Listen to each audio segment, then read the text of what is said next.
Good morning, students. This is your first chapter in English, The King and the Tree Goddess.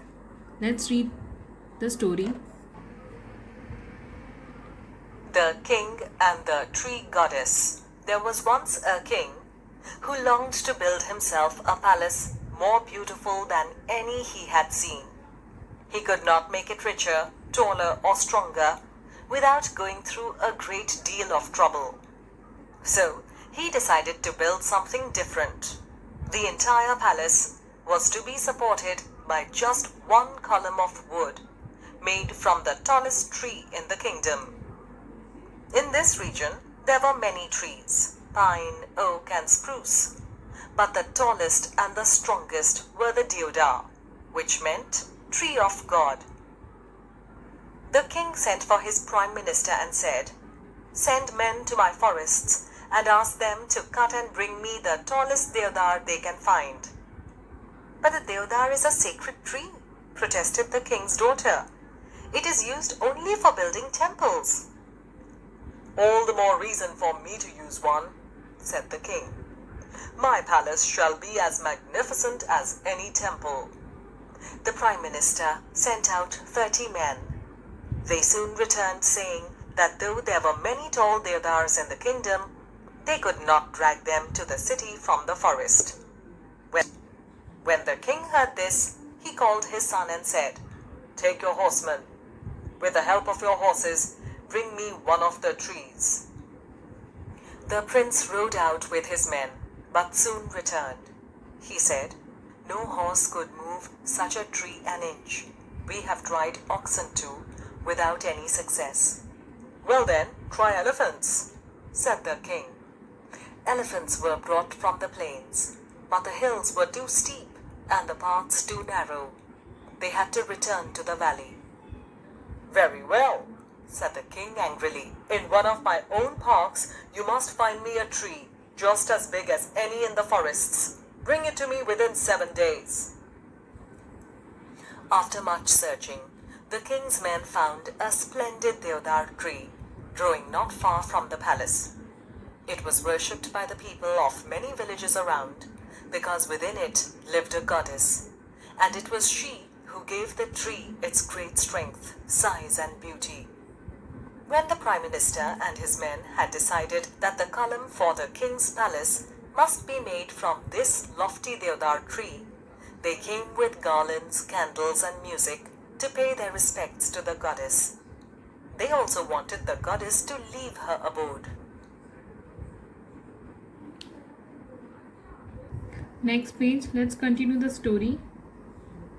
The tree goddess heard and understood what was about to happen. She remained quiet as a resting breeze for a few moments, and then all her leaves began to whisper, and her topmost branches bowed.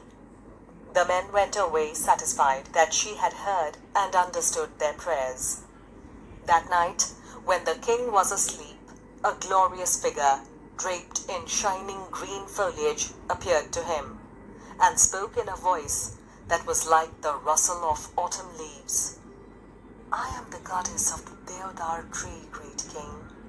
Your men have told me that you intend to cut me down. I have come to beg you to change your mind." "No, my mind is made up," answered the king. Answered the king in his dream. "Yours is the only tree that is strong enough to support my palace. Therefore, I must have it."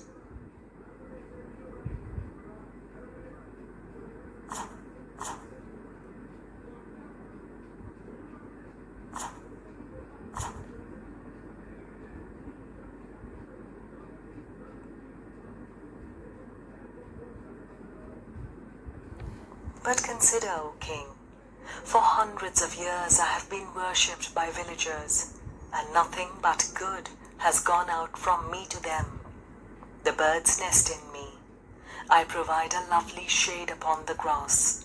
Men rest against my trunk, and wild creatures rub themselves against me.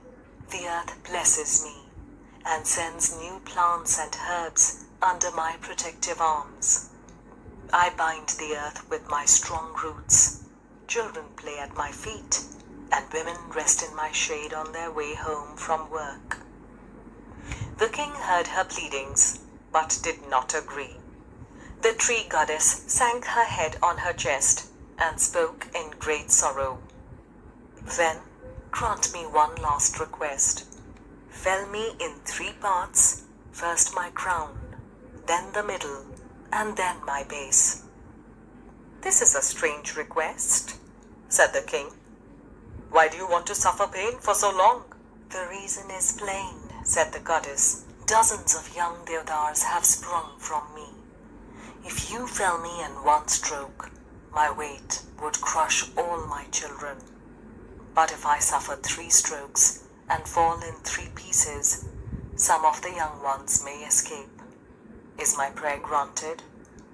Indeed it is, said the king, as the tree goddess faded. Said the king, as the tree goddess faded from his vision.